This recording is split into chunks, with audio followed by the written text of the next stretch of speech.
Atenção, emissoras, para o toque de 5 segundos. Autoriza o árbitro. Rola a bola a partir de agora. Quem gosta curte, quem não gosta chora. Está no ar o 1 contra 1, o programa mais tosco da internet brasileira.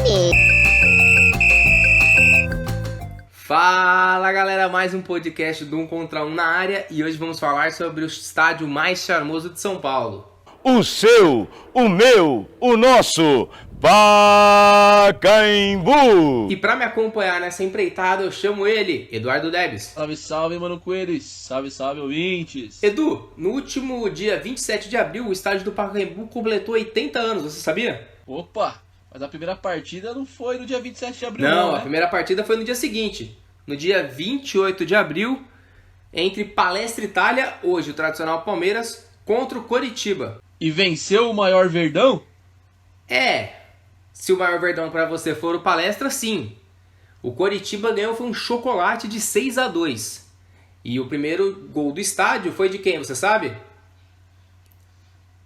Não Você acha faço que ideia. foi do Coritiba ou do Palmeiras? Do Palestra?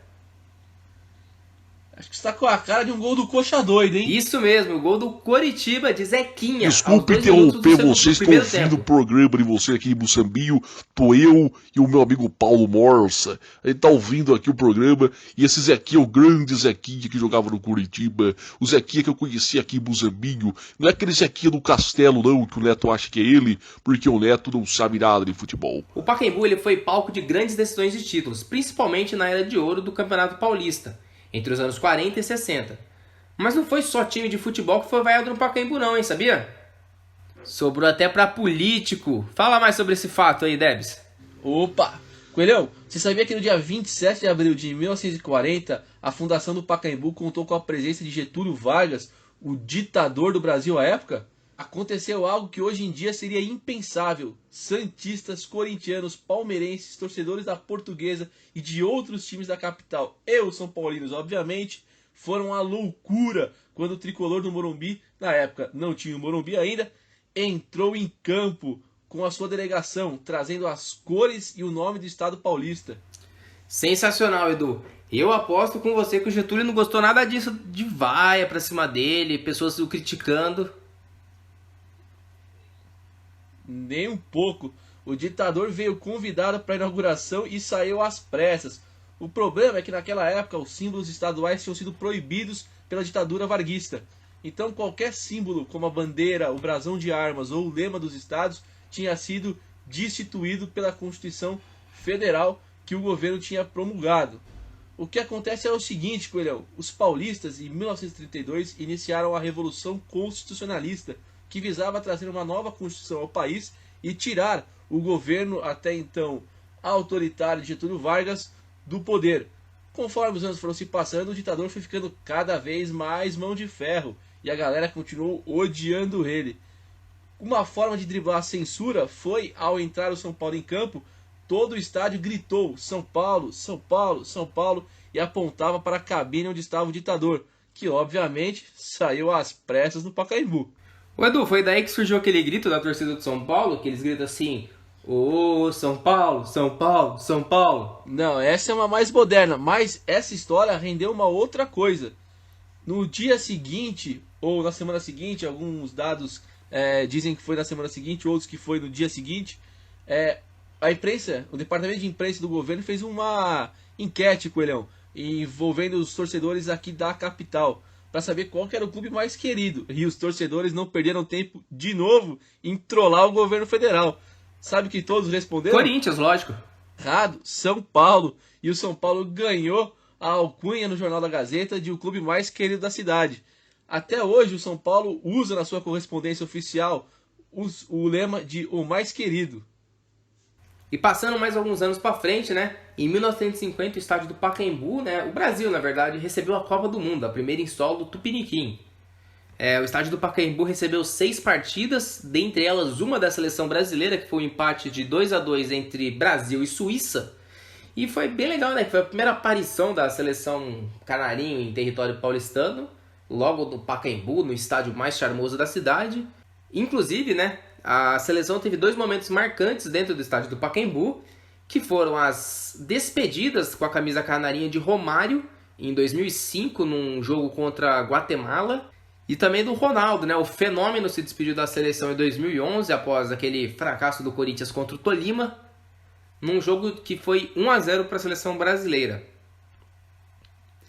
E você sabia, Du, que graças à seleção também o estádio teve o seu nome que hoje conhecemos como o Estádio Municipal Paulo Machado de Carvalho? Você sabe quem que foi ele? Coelhão, eu tô ligado nessa história, mas vou deixar você contar ela pros nossos ouvintes. Paulo Machado de Carvalho, ele foi presidente do São Paulo Futebol Clube na década de 40, e ele era um grande fanático por futebol, assim como a gente.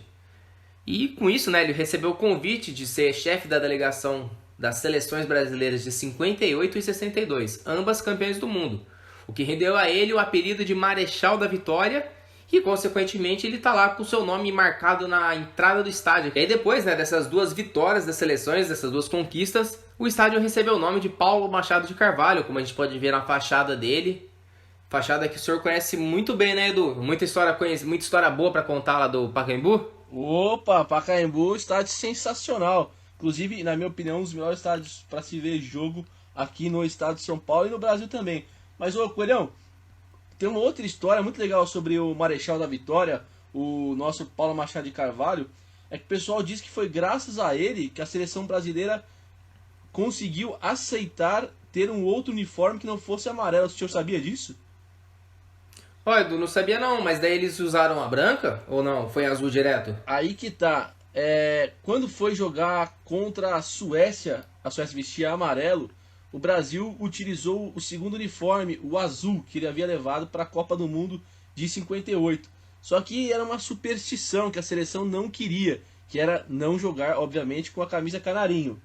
O Paulo Machado então falou que esse azul era o mesmo azul do véu de Nossa Senhora Aparecida. E que, portanto, daria sorte à seleção.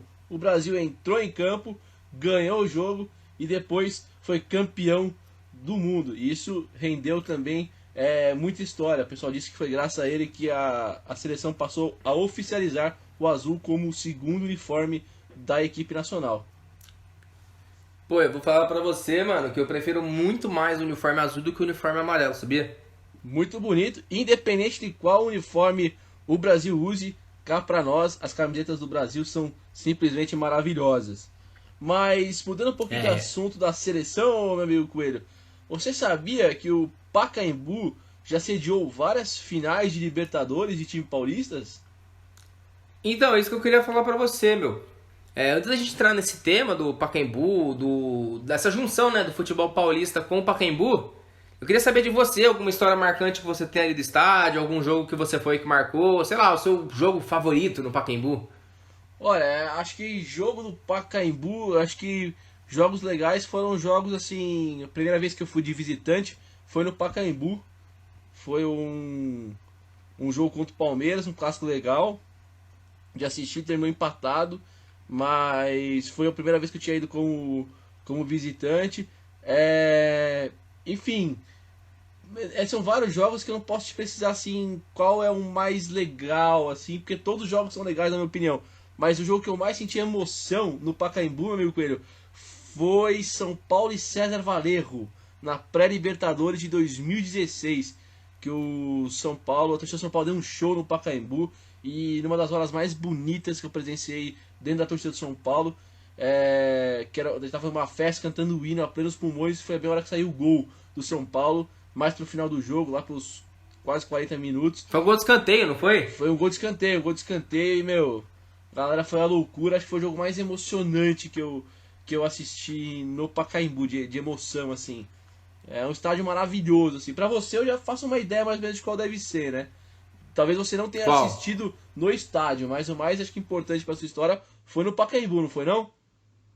Curiosamente, até os 17 anos eu morava no interior. Então, tipo, a minha primeira vez no estádio, que eu entrei dentro do estádio, que eu vi aquele gramado, foi no Pacaembu, no caso, né? Foi no Pacaembu.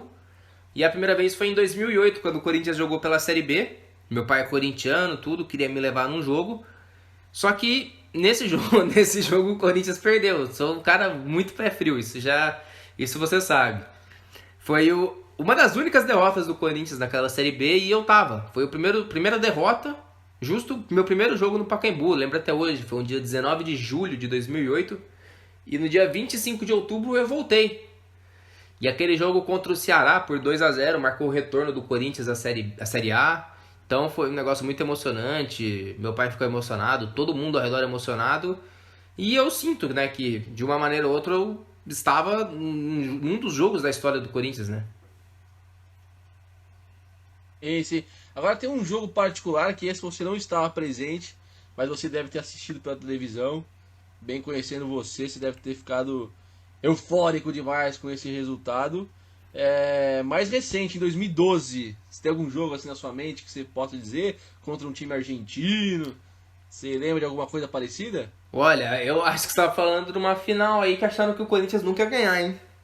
Exatamente, eu nunca achei que o Corinthians fosse chegar lá, mas ele chegou na final da Libertadores. E é sobre o final de Libertadores, só vamos falar agora, meu amigo Coelho. Você sabia... Agora eu quero fazer uma pergunta pra você que poucas pessoas no mundo do futebol sabem responder. Você sabe quantas finais de Libertadores o Pacaembu já recebeu? Cara, que eu lembro, pelo menos 3, que foi São Caetano e Olímpia. Se eu não me engano, acho que foi Olímpia. Certo. São Caetano e Olímpia. Corinthians e Boca, Santos e Peñarol. São as que eu me recordo. Teve mais? Em 1974, São Paulo 2, Independiente da Argentina 1. Muitos São Paulinos nem sabem que esse jogo aconteceu. Tem São Paulino que não sabe que o São Paulo já tinha sido finalista da Libertadores em 74. Só que naquela época o sistema era diferente. Era um jogo na Argentina e um jogo no Brasil. O São Paulo perdeu de 1-0 e ganhou de 2-1 aqui. Como ficou igualado em 2-2 os placares dos dois jogos, forçou a terceira partida fora do Brasil, na casa de quem tinha a melhor campanha. E o São Paulo foi garfado pela arbitragem e perdeu o jogo lá na Argentina e ficou com o vice-campeonato 74. Então foram 4 finais de Libertadores. São Paulo Independiente 74, São Caetano 2, Olímpia do Paraguai 1 em 2002, mas o São Caetano perdeu nos pênaltis para o Olímpia por 4-2.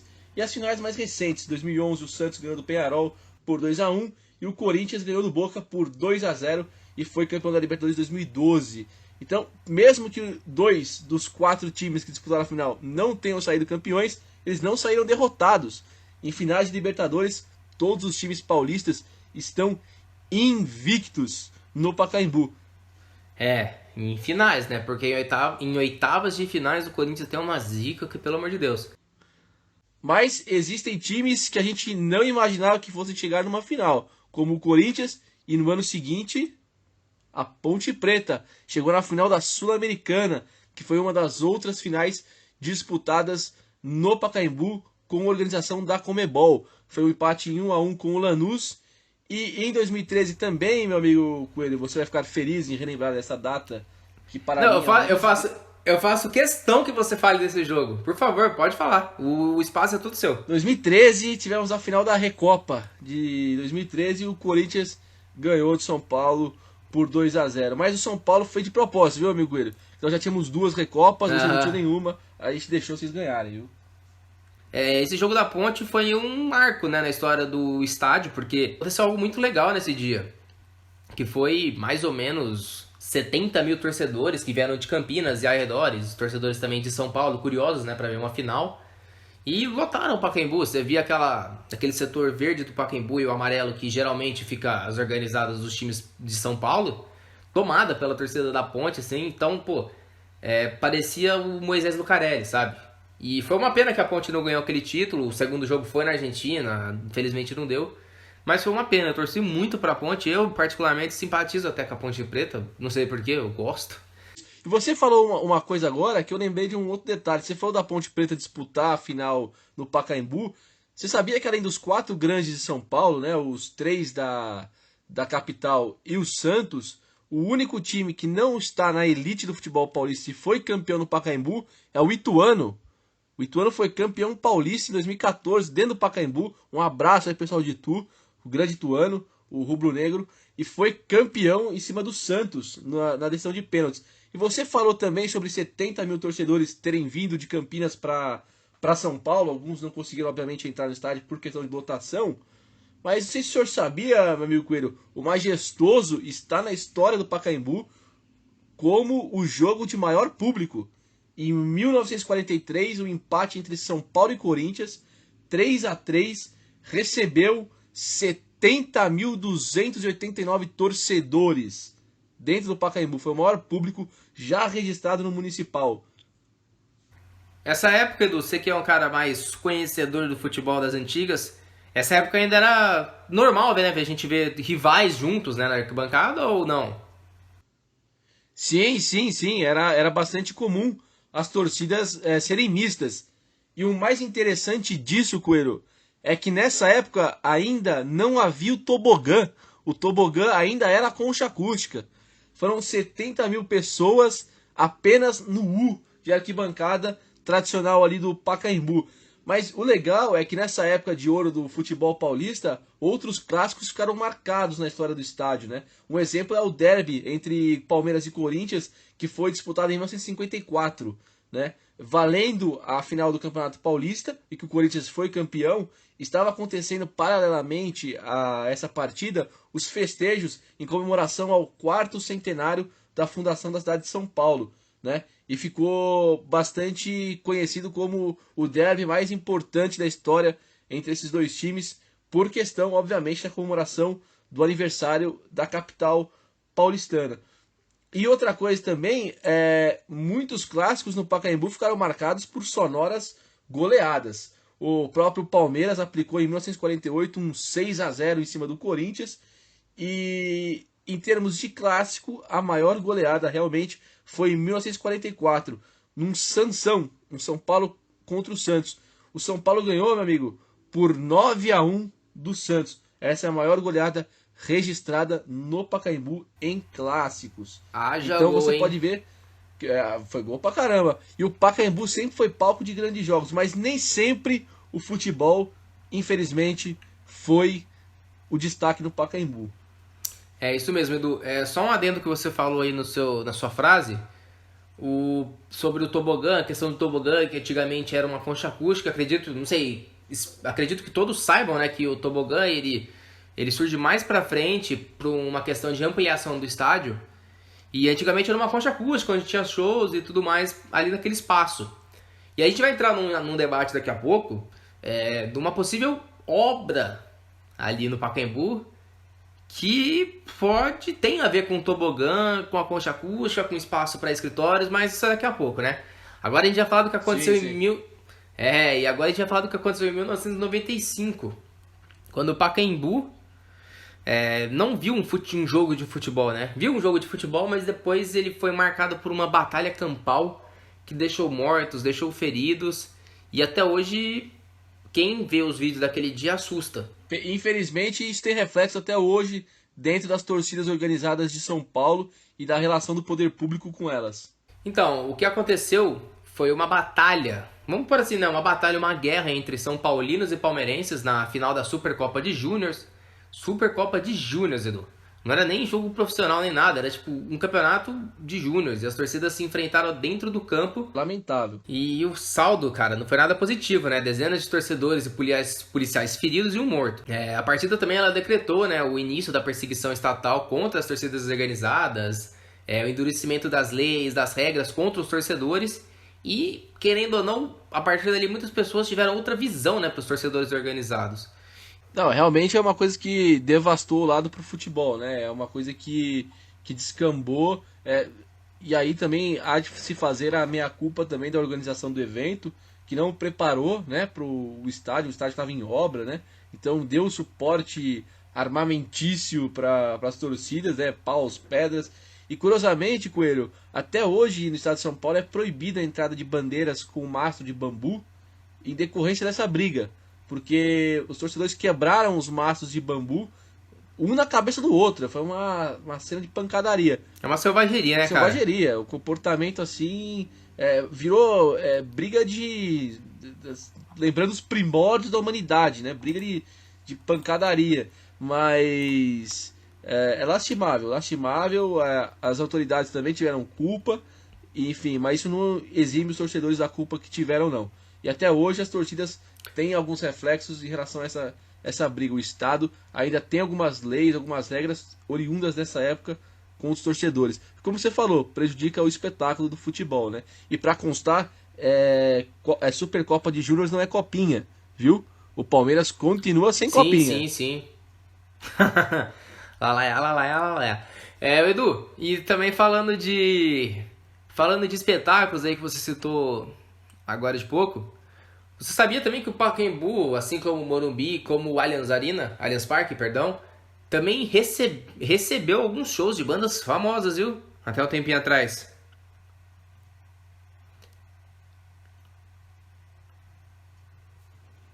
Olha, as bandas que tocaram no Pacaembu, o Coelhão formam um time de peso, viu?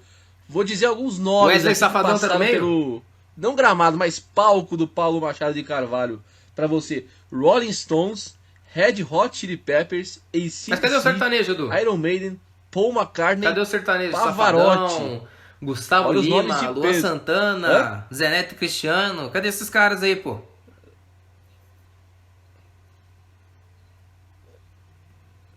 Não, esses não achei registros de shows deles no Glórias. Pacaembu.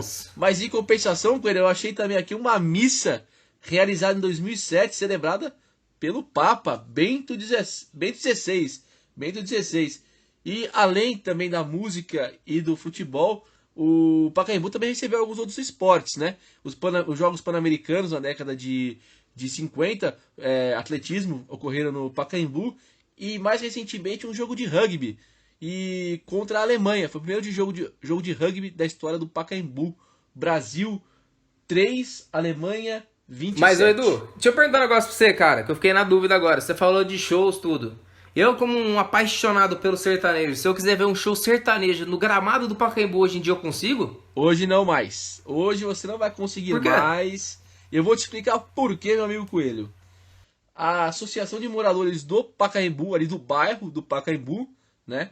Eles entraram com uma ação na justiça alegando que os eventos esportivos já causavam tumulto suficiente e que se as datas vagas do estádio fossem preenchidas com outros tipos de evento, a vida ali seria praticamente insustentável. Então, eles entraram com um processo em 2004 na Justiça de São Paulo, pedindo para que não houvessem eventos que não fossem da área esportiva. E em 2010 a Justiça concedeu uma liminar favorável a esse pedido. Então, a partir de hoje, a partir de 2010, aliás, já não existe mais a possibilidade do Pacaembu ser usado para eventos que não sejam esportivos. O que dificultou também algumas pessoas, empresas que pensaram em privatizar o estádio por conta dessa liminar de proibição de eventos sem ser esportivo. Ah, sim, Edu. Mas eu não sei se você sabe, mas pra quem quiser visitar o Pacaembu também, achar que é só entre de jogo e tudo mais, tá bem enganado. O Pacaembu, ele desde 2008 recebeu um dos maiores, para não dizer o maior museu de futebol, né, da história do futebol, dentro do estádio, embaixo das arquibancadas. Você viver o futebol de uma maneira muito absurda. Você tá embaixo da arquibancada do Pacaembu, com gritos de torcida, nos hologramas que eles fizeram, informações, tudo que você imaginar tem ali no Museu do Futebol. Então, além de loja e bar também. Então é um programa muito legal para quem estiver visitando São Paulo. Não, um museu completo, acessível. Um museu, assim, acho que, como você falou, é um dos maiores do mundo, se não o maior, totalmente acessível. Cara, vale a pena ir visitar. A gente já foi, né? A gente foi visitar na época da faculdade, a gente foi lá. Bacana pra caramba, a entrada não é cara. Acabando essa pandemia aí, corre pra lá, porque é um programa que vale a pena pra todas as idades. E quem não gosta de futebol acaba saindo de lá gostando, meu amigo Coelho, porque é muito bom esse museu. Realmente é um museu muito bom. Só voltando para um assunto aqui, Coelhão, que a gente vai ter que dar uma discutida, que é um assunto um pouco polêmico, né? Então vamos fazer uma discussão rápida aqui, só para deixar a par aqui e deixar os nossos ouvintes depois darem os palpites nos comentários nas nossas redes sociais, aqui no YouTube. Quem estiver ouvindo pelo YouTube pode comentar também sobre a privatização do Pacaembu, Coelhão. Conta um pouco pra gente do projeto que você tinha citado agora há pouco sobre o tobogã. Então, Edu, é o seguinte. Em 2019, o prefeito Bruno Covas, né, o prefeito da cidade de São Paulo, ele assinou uma concessão para uma empresa privada que ela ficaria, vamos por assim, entre aspas, dona do espaço do Pacaembu por 35 anos. No projeto que eles fizeram de modernização do estádio seria a derrubada do setor tobogã e a construção de uma área comercial com escritórios, lojas, restaurantes e um projeto de vidro. A gente vai colocar no nosso Instagram, inclusive, no dia que a gente lançar o podcast, essa imagem. Você pode conferir lá. Tem a imagem do projeto que eles querem fazer. Particularmente eu achei bem bonito. Mas eu acho que... Não sei, eu sou apaixonado pelo Pacaembu, pela arquitetura dele. Eu sou apaixonado também pela arquitetura inicial da concha acústica, mas eu particularmente conheço o Pacaembu como o estádio com tobogã. Então é aquele negócio de se acostumar com o novo, né? Sim, sim. Outra coisa que pode pesar, além daquela liminar judicial que nós falamos que existe, então um evento sem ser esportivo não iria acontecer. Outra coisa que pode pesar, Coelho, é o fato do Pacaembu ser tombado pelo Condepate de São Paulo desde 98 como patrimônio da cidade de São Paulo. Então a estrutura original do Pacaembu não pode ser alterada. E aí que entrou a discussão. Como o tobogã não é parte da estrutura original do estádio, ele poderia ser mexido. Só que o complicado é ver como é que isso vai refletir no nosso futebol, né? Porque são 10 mil lugares no tobogã. Então é um estádio, por exemplo, que para um jogo de Libertadores, final de Libertadores, ele pode ser usado porque a capacidade dele chega a 40 mil lugares bem estruturado. Se tirar esse tobogã, já vai ser um estádio praticamente inutilizável para jogos importantes. O Pacaembu em 2010, meados de 2010, houve sim uma tentativa do Corinthians em adquirir o estádio, mas foi barrado, né, pela essa associação de moradores, e a partir daí veio o projeto da Arena Corinthians. E falando em arena também, Edu, o Pacaembu ele tem esse projeto de modernização. Não acho assim um projeto de arena, porque não é e nunca vai ser. Mas é muito dinheiro gasto, lógico, de uma empresa privada, então é tudo nas contas deles. Mas é muito dinheiro para um espaço que recebe poucos jogos de futebol no ano. Ainda mais depois que o Corinthians fez sua casa, o Palmeiras finalizou a reforma na Arena, o São Paulo também passa e a cada ano também faz uma mudança no Morumbi. O que resta é o Santos. O Santos viu que para ele como área financeira compensa mandar os jogos no Pacaembu, mais ainda do que na Vila, o que gera muita polêmica lá na Baixada. E é o que tá dando essa sobrevida ao estádio, né? Inclusive o Santos tentou também, um pouco depois do Corinthians, tentou também um projeto de compra do Pacaembu, não foi autorizado. A questão é que o Pacaembu, a estrutura do estádio e a estrutura do complexo poliesportivo que tem atrás do estádio, ela serve, né, para a população local, né? As pessoas que moram no Pacaembu, ao se registrarem na sede da secretaria que tem lá, elas levando um comprovante de residência, elas podem utilizar as dependências desse complexo e do estádio para fazer exercício, inclusive, né? Então, isso é uma coisa que eles estão alegando, que a estrutura privada poderia retirar deles, né? Seria um direito da parte privada retirar. Então, toda a discussão vai ponto disso.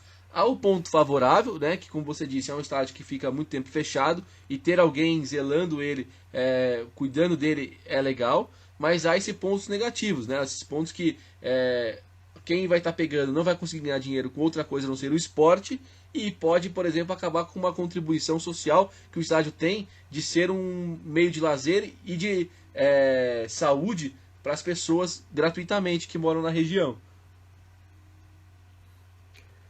Concordo, Edu. Uma última informação antes da gente finalizar aqui. O estádio, né, era para começar essa reforma, essa demolição do tobogã agora em 2020. Só que, infelizmente, o mundo passa por um momento de pandemia com o coronavírus. E o estádio do Pacaembu ele serve atualmente como um hospital de campanha, com leitos de UTI, com profissionais da área de saúde, todos os dias no gramado do Pacaembu, fazendo o papel dos jogadores, né? Fazendo o papel dos heróis. E a eles nós mandamos nosso agradecimento especial. E também lembrar, Coelho, se alguém chegou hoje aqui no nosso canal, né? Lembrar que nós fizemos no podcast passado um bate-papo muito bacana sobre isso, né? Sobre o comportamento do futebol no mundo durante e pós o coronavírus. Coelhão, para terminar a discussão aqui sobre a privatização, e você lembrou agora do hospital de campanha, fica aquele agradecimento nosso de sempre, né? Aos médicos, enfermeiros, aos policiais militares, aos bombeiros, policiais civis, todo mundo que está trabalhando, aos pessoal que limpa as ruas, os garis, pessoal da coleta de lixo, todo mundo que está aí na linha de frente do serviço público no combate ao coronavírus. Edu, é sempre bom também a gente homenagear os profissionais da saúde que têm sido a linha de frente, né, como você disse, desse combate ao coronavírus. E o Pacaembu sendo mais uma vez um palco histórico para esse momento e com a certeza de que tudo vai passar. Edu, falando em pandemia, em quarentena... Tá na hora da dica da quarentena. Tá na hora. Fala logo, seus babaca. Vamos puxar a dica de quarentena. Eu deixei aqui um filme de dica na semana passada, no podcast passado, Creed 1 e Creed 2, que são filmes sobre o Apollo Creed. A galera gostou muito. Quem falou comigo sobre a minha indicação gostou muito do filme. E eu vou indicar uma série agora que eu estou assistindo no Netflix, chama O Atirador. Muito boa essa série, é uma série bem bacana, achei ela bem legal. Tô sem dica pra dar pra galera, porque eu acabei de assistir a série que eu indiquei, né, o The English Game, uma série muito boa por sinal, que eu fiquei devendo no primeiro podcast, e eu assisti ela nesses dias e achei muito legal, vale a pena pra quem curte futebol. Tem uma outra dica muito importante ali, principalmente pra quem mora na região do Pacaembu. Tome cuidado ao atravessar a rua ali, que é cheio de buraco naquelas ruas ali. Eu já caí, na faculdade eu caí na esquina, o senhor estava presente, não me ajudou a levantar. Comecei a dar risada no meio da rua. Deixei metade do meu joelho na rua, quase foi atropelado. Tá lá até hoje, sabia? Ninguém me ajudou a levantar ainda, eu passo lá, meu joelho tá lá A ainda. pele do seu joelho tá lá até hoje. Da minha cara. Você e o editor-chefe desse programa, assim, o senhor Gabriel Ferraz também, ficou dando risada. O senhor Guilherme Pires, que semana que vem vai estar com a gente aqui também. Todo mundo rindo da minha cara. Foi um momento bem engraçado mesmo. Edu, e a gente não pode deixar de homenagear nesse programa ele, o eterno Ayrton Senna da Silva, que completou no dia 1º de maio de 2020, 26 anos da sua morte. Com certeza, Coelho. Fica aqui a nossa homenagem ao grande Ayrton Senna, a família dele, né? É uma perda realmente para o Brasil em termos tanto esportista quanto em termos de representatividade, né? Por ser um ídolo. E como diria Galvão Bueno, Ayrton Senna do Brasil! Haja coração, amigo! Toca aí para encerrar o tema da vitória, amigo! É isso aí, Edu. Mais um podcast, o nosso segundo podcast chegando ao fim. Espero que seja o segundo de muitos. E é isso, alguma consideração final aí? Mandar um abraço pra galera. Queria agradecer muito a quem se inscreveu no nosso canal, ouviu o nosso primeiro programa, curtiu as nossas redes sociais.